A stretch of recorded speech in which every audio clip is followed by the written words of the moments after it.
Hello दोस्तों, नमस्कार। मैं किशन कुमार और आप देख रहे हैं हमारा यूट्यूब चैनल किशन सर। तो आज हम कक्षा 12 का भौतिक विज्ञान का पहला चैप्टर का लेकर आए हैं आंगिक प्रश्न। इसके पहले आप सभी को हमने सारी परिभाषाएं और सारे डेरिवेशन समझा दिए हैं। तो उसी पर आधारित हम कुछ प्रश्न लेकर आए हैं, आंगिक प्रश्न, जो कि बोर्ड परीक्षा की दृष्टि से बहुत ही महत्वपूर्ण है, क्योंकि भौतिक विज्ञान ज़्यादा से ज़्यादा डेरिवेशन और न्यूमेरिकल पर ही आधारित होता है। तो आइए देखते हैं न्यूमेरिकल को एक एक करके। इस चैप्टर के सारे न्यूमेरिकल को हम बताने वाले हैं। हमारे साथ, हमारी वीडियो के साथ बने रहिए। तो आइए देखते हैं पहला प्रश्न क्या है कि एक धातु के टुकड़े से कितने इलेक्ट्रॉन हटाए जाएं जिससे कि इस पर 1×10⁻⁷ कूलाम का धन आवेश रह जाए। तो कोई धातु का टुकड़ा है, बताया जा रहा है कि उस धातु के टुकड़े से कितने इलेक्ट्रॉन निकाल लिए जाएं, हटा दिए जाएं कि उस पर 1.0×10⁻⁷ कूलाम का धन आवेश रह जाए। तो हमें पता है कि कोई भी धातु का टुकड़ा होता है तो उस धातु के टुकड़े से यदि इलेक्ट्रॉन को हम निकालते हैं तो वो धनावेशित हो जाता है। कैसा हो जाता है? धनावेशित। क्यों?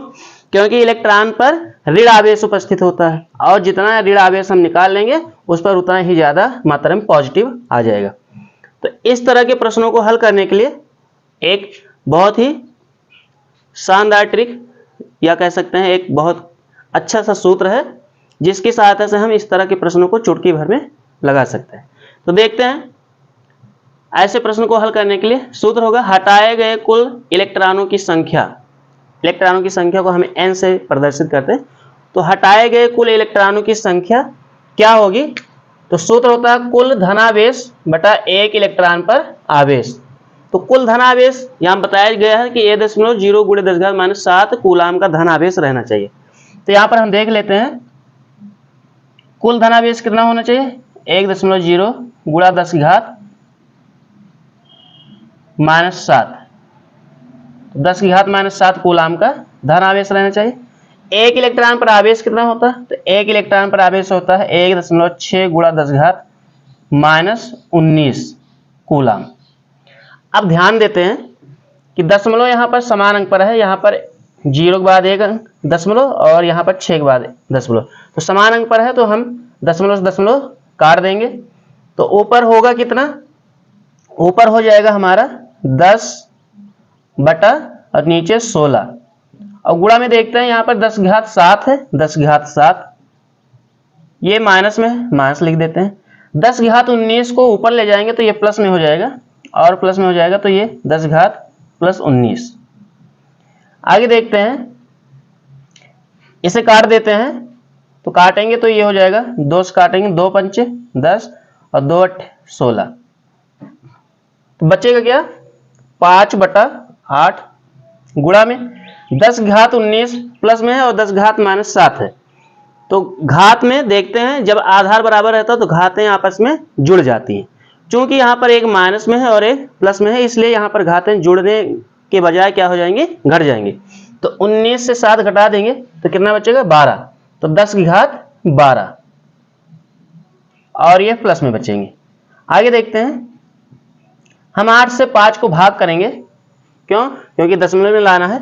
तो 8 से 5 को भाग करके देख लेते हैं। 8 से क्या करना है? 5 को भाग करना है। चूंकि 5 छोटा है इसलिए 0 बढ़ाकर दशमलव लगाएंगे और यहाँ पर एक 0। तो 8 छंग 48, 6 बार जाएगा।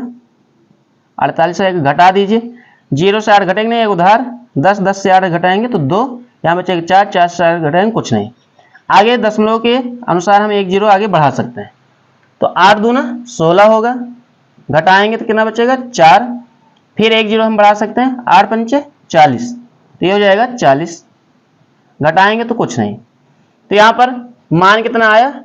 0.625 गुणा 10⁻12।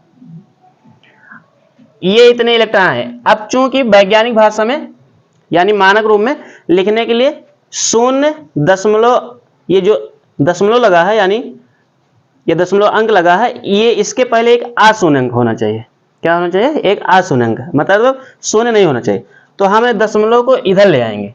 तो हमेशा ध्यान में रखिएगा, जब दाहिनी ओर को ले जाते हैं, किस ओर ले जाते हैं, दाहिनी ओर को, तो 10 की घात में से घटा देते हैं, और जब बाईं ओर को ले जाते हैं दशमलव, तो 10 की घात में जोड़ देते हैं। क्योंकि यहाँ पर हम दाईं ओर ले जा रहे हैं, यानी 6 दशमलव लिखेंगे 25, तो गुणे में 10 घात 1 घटा देंगे तो क्या हो जाएगा, -1 कर देंगे तो 11 हो जाएगा। तो ये हो जाएगा 10 घात 11 इलेक्ट्रॉन। कितना होगा, इतने इलेक्ट्रॉन आंसर आ जाएगा। आई होप आप सभी को ये प्रश्न बहुत ही शानदार तरीके से समझ में आया होगा। चलिए दूसरा प्रश्न हम देखते हैं।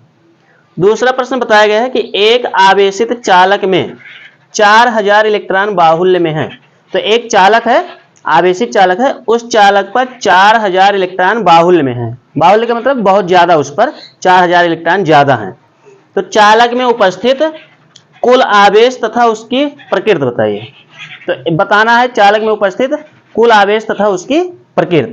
तो चलिए हल करते हैं, देखते हैं कैसे इस तरह के प्रश्न को हल करेंगे।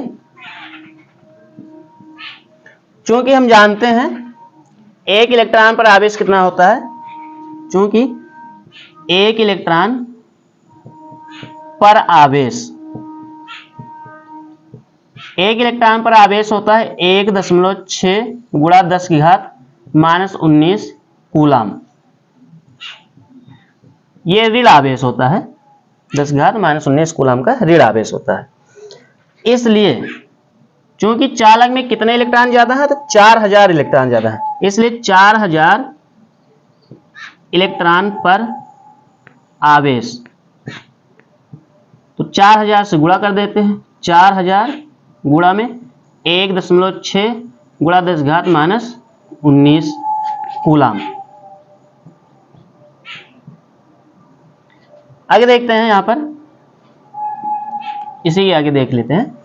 4000 को हम लिख सकते हैं 4 और गुणा में 10 घात 3 गुणा में यह है 1.6 गुणा 10 की घात -19 कूलाम। देखते हैं 16 चौके 64 कितना होगा, 64 होगा। तो ये हो जाएगा, क्योंकि एक अंक पर दशमलव है तो एक अंक पर दशमलव लगा दीजिए, और गुणा में 10 घात यहाँ 19 है, 10 घात 3, तो 10 घात 3 प्लस में है और वो माइनस में, तो 19 से 3 घट जाएगा तो 16 बचेगा। तो ये हो जाएगा 10 की घात -16 कूलाम। तो चालक पर जो अतिरिक्त इलेक्ट्रॉन मतलब आवेश की संख्या होगी, ज्यादा आवेश की संख्या होगी, वो कितनी होगी, 6.4 गुणे 10 घात -16 कूलाम। ये इतना आवेश होगा। अब बताया गया है कि उसकी प्रकृति भी बताइए, यानी जो चालक होगा उसकी प्रकृति क्या होगी। तो चालक की प्रकृति क्या होगी, यहां पर लिख देते हैं एक लाइन। चूंकि इलेक्ट्रॉन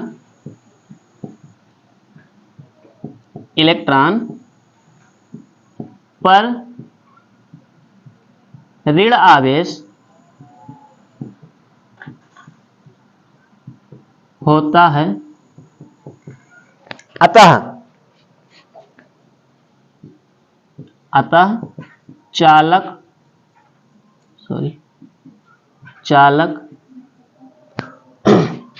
में उपस्थित आवेश ऋण आवेश, उपस्थित आवेश ऋण आवेश होगा। बस। तो आई होप आप सभी को ये दोनों प्रश्न बहुत ही अच्छे से समझ में आए होंगे।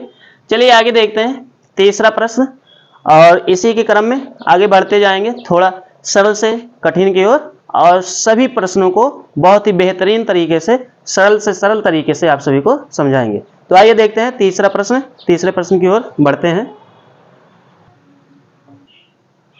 तो आइए देखते हैं तीसरा प्रश्न।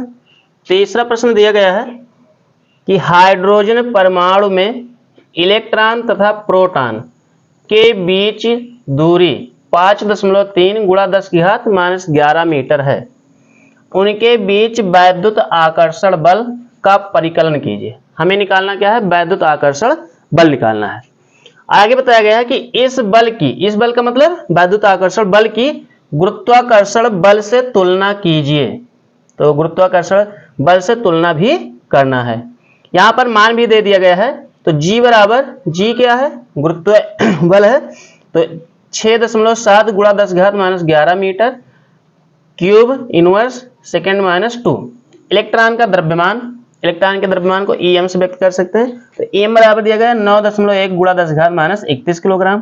प्रोटॉन का द्रव्यमान pm से व्यक्त कर सकते हैं।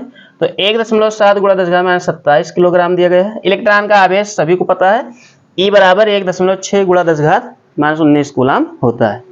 तो आइए देखते हैं ऐसे प्रश्नों को हम कैसे सरलता पूर्वक हल करते हैं। तो चलिए हल करते हैं हम।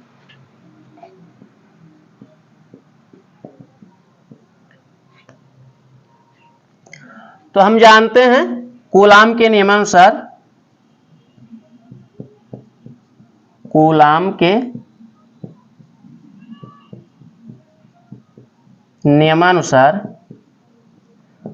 नियमानुसार हम जानते हैं दो स्थिर बिंदु आवेशों के बीच लगने वाला वैद्युत आकर्षण अथवा प्रतिकर्षण बल। तो वैद्युत आकर्षण बल ज्ञात करना, तो क्या है Fe। E क्यों लिखा गया, क्योंकि वैद्युत आकर्षण बल है, E का मतलब इलेक्ट्रिक, तो इलेक्ट्रिक फोर्स हो गया। तो Fe बराबर क्या होता है, तो ये होता है 1/4 पाई एप्सिलॉन 0 इंटू में Q1 Q2 बटा R स्क्वायर। ये होता है दो स्थिर बिंदु आवेशों के बीच लगने वाला बल। तो इतना न्यूटन बल लगता है। तो चूंकि हमें दिया गया है हाइड्रोजन परमाणु में इलेक्ट्रॉन तथा प्रोटॉन के बीच की दूरी, तो R बराबर दिया गया है कितना, 5.3 गुणा 10⁻11 मीटर।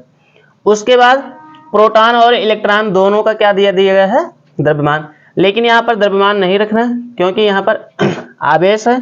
तो आवेश हमें पता है कि इलेक्ट्रॉन पर आवेश कितना होता है, तो 1.6 गुणा 10⁻19 कूलाम। प्रोटॉन पर ही इतना आवेश होता है और प्रोटॉन पर धन आवेश रहता है, जबकि इलेक्ट्रॉन पर ऋण आवेश रहता है। तो चलिए इन मानों को रखकर हम हल करते हैं। तो यहाँ पर Fe बराबर क्या होगा,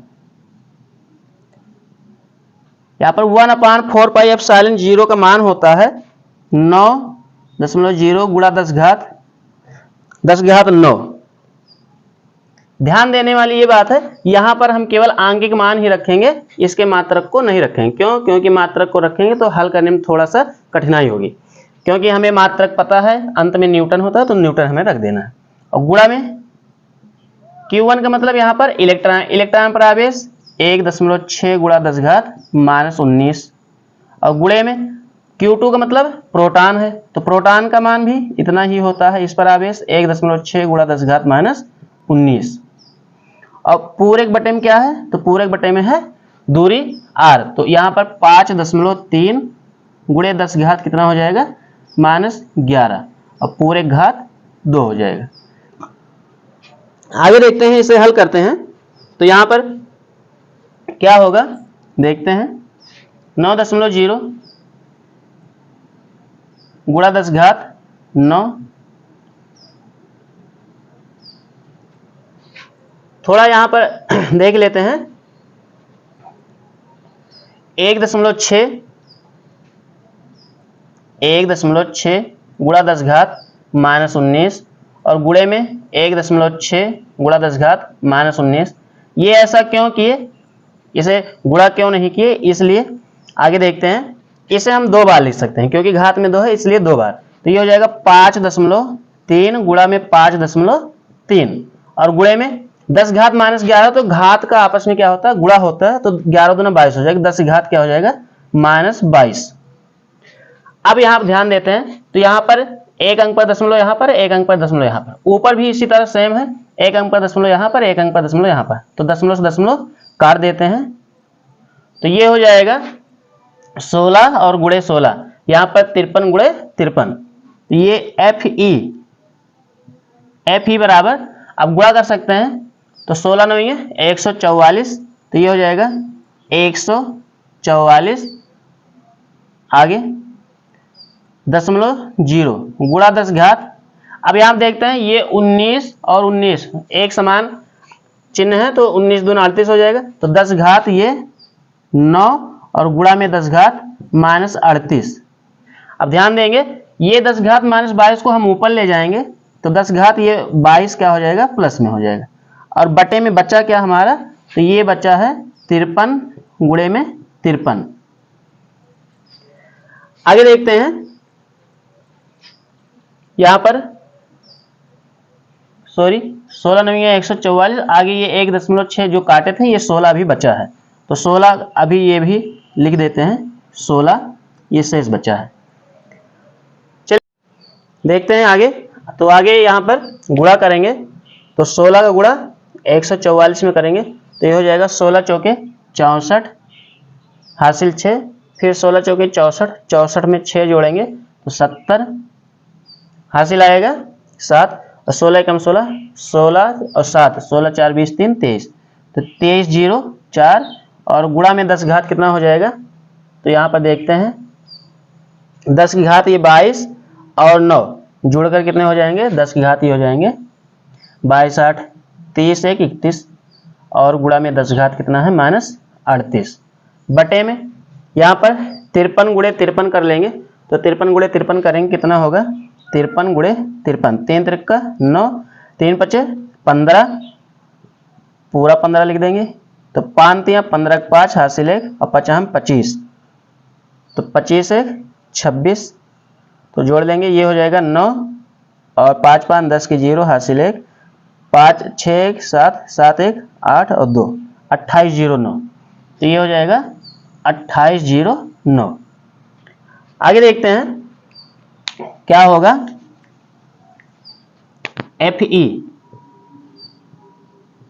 FE बराबर ये हो जाएगा 23 0 4 बटे में 28 0 9, और गुणा में 10 की घात कितना बचेगा, 38 से 31 घट जाएगा तो -7। इसे भाग कर देंगे 28 0 9 से 23 0 4 को, तो ये 23,000 और ये लगभग 30,000 के करीब है, मतलब ये 2,000 के और ये 3,000 के करीब में है। तो यहाँ पर हम भाग करेंगे 23 0 4 को कितने से, तो 28 0 9 से, तो ये लगभग 3,000 के करीब है और ये 2300 के करीब मान लेते हैं। तो 3 8 24 से लगभग 8 बार जाएगा, गुणा करके देख लेते हैं, तो ये हो जाएगा 0 बढ़ा लीजिए यहाँ पर एक 0 दशमलव लगाकर, क्यों, क्योंकि ये 23 कम है 28 ज़्यादा था, यहाँ पर 0 बढ़ाकर दशमलव लगाएंगे, यहाँ पर 0 बढ़ा लेंगे तो ये 8 बार जाएगा, 8 9 72 सॉरी, और फिर 8 8 64, 64 के कितना लिखेंगे 4 हासिल 6, 8 दूनी 16 और ये 4 यहाँ रहेगा, 8 दूनी 16 और 16 6 22, तो घटा दीजिए, 10 से 2 जाएगा 8, यहाँ बचेगा 3, एक उधार लेंगे 13, 13 से 7 जाएगा 6, यहाँ बचेगा 9, 9 से 4 जाएगा तो 5, यहाँ 2 से 2 जाएगा कुछ नहीं, आगे दशमलव लगा 1 0 बढ़ा सकते हैं, कितनी बार जाएगा, लगभग ये 3 दूना 6 लगभग 2 बार जाएगा, तो 2 9 18 और 2 8 16, 2 दूना 4 1 5, तो ये इतनी बार जाएगा, तो यहाँ पर 2 अंक ही ले जाते हैं, तो ये हो जाएगा 0.82 गुणा 10 घात कितना -7। चूंकि मानक रूप में लिखने के लिए हम जानते हैं दशमलव को इसके आगे लगा देंगे, अर्थात दशमलव पहले एक आशून्य अंक रहना चाहिए, तो ये हो जाएगा 8.2 गुणा 10 घात -8, एक अंक घटा देते हैं जब दाहिनी ओर दशमलव बढ़ाते हैं तो इतना न्यूटन आ गया, क्या हमारा इतना न्यूटन आ गया वैद्युत आकर्षण बल।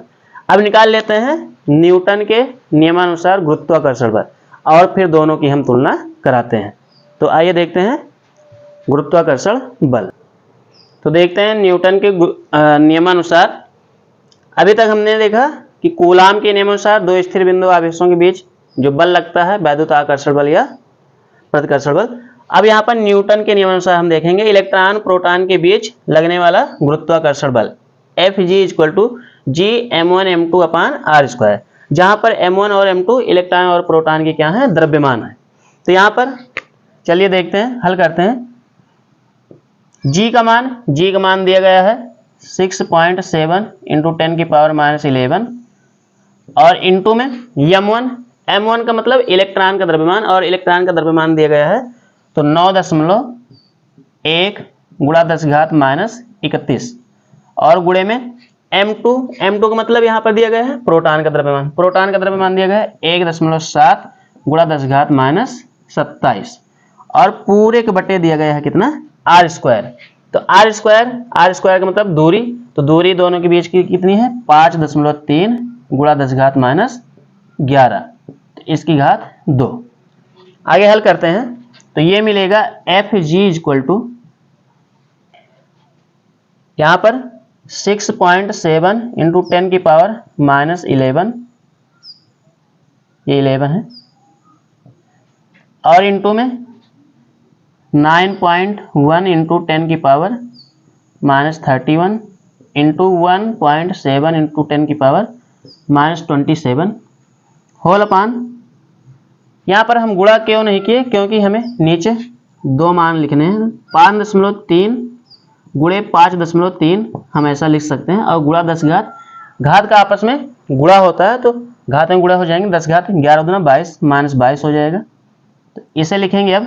अब गुणा कर लेंगे दशमलव से दशमलव काट कर, तो यहाँ देखते हैं दशमलव काट दीजिए, एक अंक पर है तो ये दशमलव कट जाएगा, तो ये 91 गुणा 17 हो जाएगा, और यहाँ पर 6.7।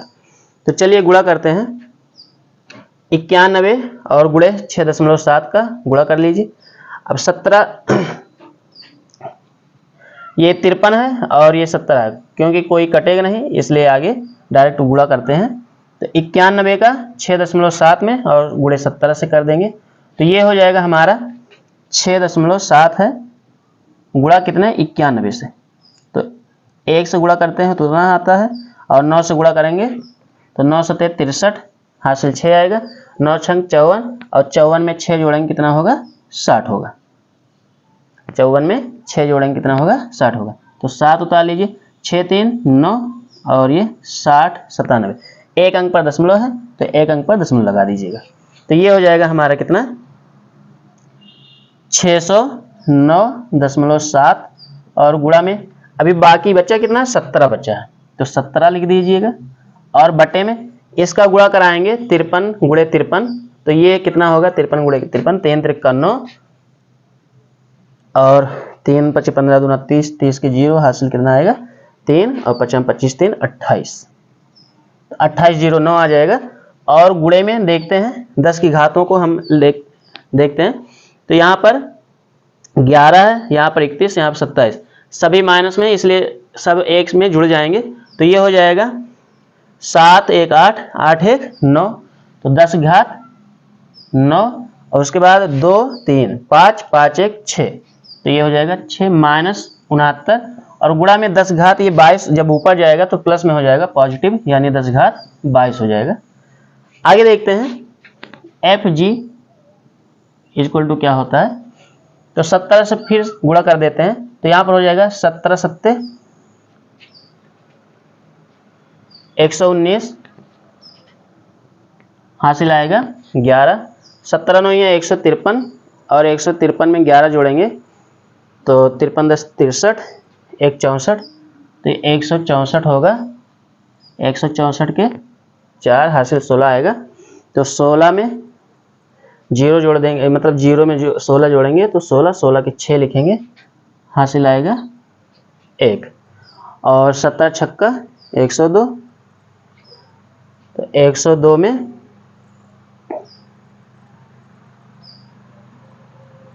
17 छक्का 102, तो 102 में हासिल कितना जोड़ देंगे 1, तो 103 हो जाएगा, और एक अंक पर दशमलव तो एक अंक पर दशमलव, और बटे में 2809 गुणा 10 घात कितना हो जाएगा, तो 69 से हम घटा देंगे 22, तो 9 से 2 जाएगा 7, और 6 से 2 जाएगा 4, तो -47 बचेगा। अब 2809 से हम भाग करेंगे 10,364.9 को, तो भाग करने पर हमें मिलेगा क्या, हमें मिलेगा 3.7, देखते हैं 3.7 गुणा में 10 की घात -47 न्यूटन, ये गुणा करके आप लोग देख सकते हैं, क्योंकि हम गुणा करके पहले से ही देख लिए थे। तो ये मिला था कितना, तो 3.7 गुणा 10 घात कितना हो जाएगा, -47। तो ये मिला हमें क्या, गुरुत्वाकर्षण बल।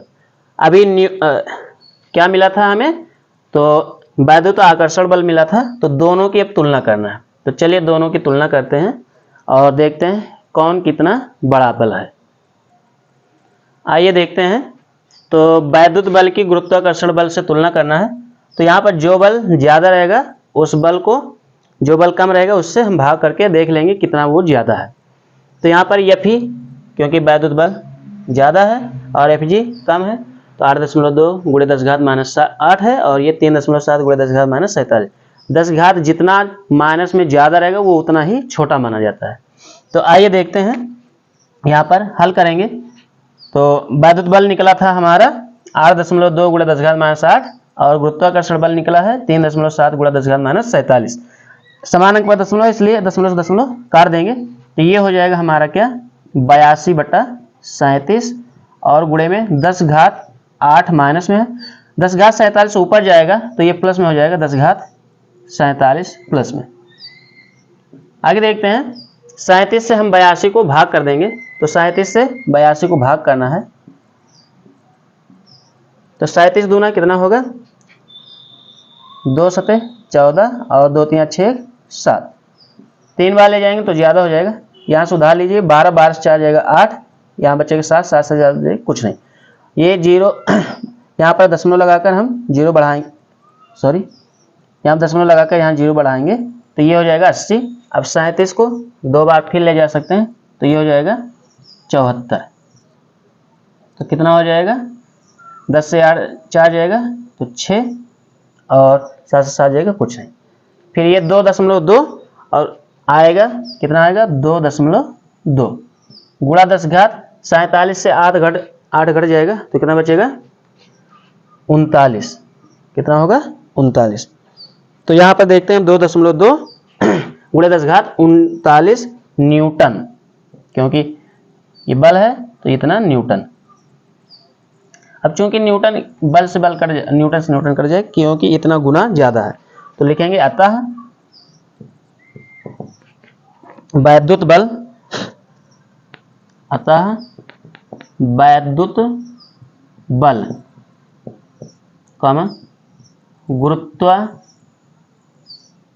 गुरुत्वाकर्षण